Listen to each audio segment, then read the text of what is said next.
लोग उसके कले के सामने लाइन में खड़े हैं। सक्यूबाई उसे सर्व कर रही है। उसके इन्वेंट्री से एक मामूली अंगूठी असल दुनिया में अरबों में बेची जा सकती है। वह अपना इन्वेंट्री कभी भी खोल सकता है। ऐसे स्टीर आइटम्स ऐसे निकाल सकता है जैसे कुछ भी न हो। उसके पास तो एक गायब होने वाला चोगा भी है, बिल्कुल हैरी पॉटर की तरह। वह एक आइडल है क्योंकि वह सबसे ताकतवर है और अकेला ऐसा है जो मैक्स लेवल तक पहुंचा है उस दुनिया में 22 साल बाद। यहाँ तक कि सक्यूबाई भी, उसका किला जिसे कई गिल्ड्स मिलकर भी नहीं ले पाए थे, उसने उसे ले लिया और पहले वाले मालिक को अकेला ही गुलाम बना लिया। यह सब तब शुरू हुआ जब एक आम दिन 12 लाख लोग गायब हो गए। हर वह शख्स जो इटर्नल वर्ल्ड खेल रहा था। और उसी वक्त मॉन्स्टर्स दिखने लगे। अमेरिका के प्रेसिडेंट ने सोचा कि वह एलियंस हैं। डोनाल्ड ट्रंप, क्या वह तुम हो? वह ये बात नहीं चाहेंगे। इंसान इससे संभाल नहीं पाए जब तक अचानक जो इंसान गायब हुए थे वापस आने लगे। पहली बार देखा है कि कोई बाप सिगरेट लेने जाए और वापस आ जाए।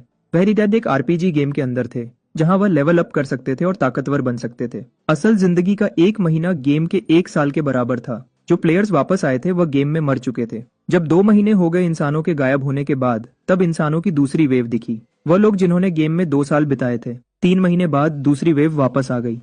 वह लोग जिन्होंने गेम में 3 साल बिताए थे। जल्दी ही ऐसे प्लेयर्स भी थे जिन्होंने उस दुनिया में 6 साल और 8 साल बिताए थे। लेकिन जैसे ही वह वापस आए, मॉन्स्टर्स भी ताकतवर हो गए। अब एक लेवल 150 का मॉन्स्टर जिसका नाम ड्रेन था दिखाई दिया था। उसने घबराहट में एक तरफ देखा। एक अकेला आदमी उसकी तरफ चल रहा था, तो उसने हमला कर दिया। लेकिन तब तक बहुत देर हो चुकी थी। पूरी जगह अचानक फट गई। मॉन्स्टर को एक ही वार में खत्म कर दिया गया था। ऐसा इसलिए था क्योंकि 22 साल वाला प्लेयर वापस आ गया था। मास्क्ड मॉनर्क वही था जिसने सभी लॉर्ड्स को मारा था और डीमन किंग के कहले तक पहुंचा था अकेला।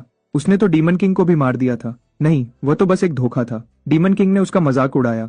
उसे पता ही नहीं चला कि वह एक धोखा था, भले ही वह सबसे ताकतवर इंसान था। इस बात से वह बहुत गुस्से में आ गया, लेकिन उसके लिए तब तक बहुत देर हो चुकी थी। फिर भी डीमन किंग ने कहा कि उसने उसकी उम्मीदों से भी ज्यादा कर दिखाया है और वह इंतजार नहीं कर सकता था उस लड़के के साथ और मजा करने का। मास्क्ड वन बस उससे मांग रहा था कि वह उसे मार दे, लेकिन उसे उस जगह पर अकेला छोड़ दिया गया। तभी सब कुछ टूटने लगा और सिस्टम ने उसे वापस आने दिया क्योंकि उसने डीमन किंग के कहले पर हमला किया था। उसे इन्वेंट्री भी इनाम के तौर पर मिला था।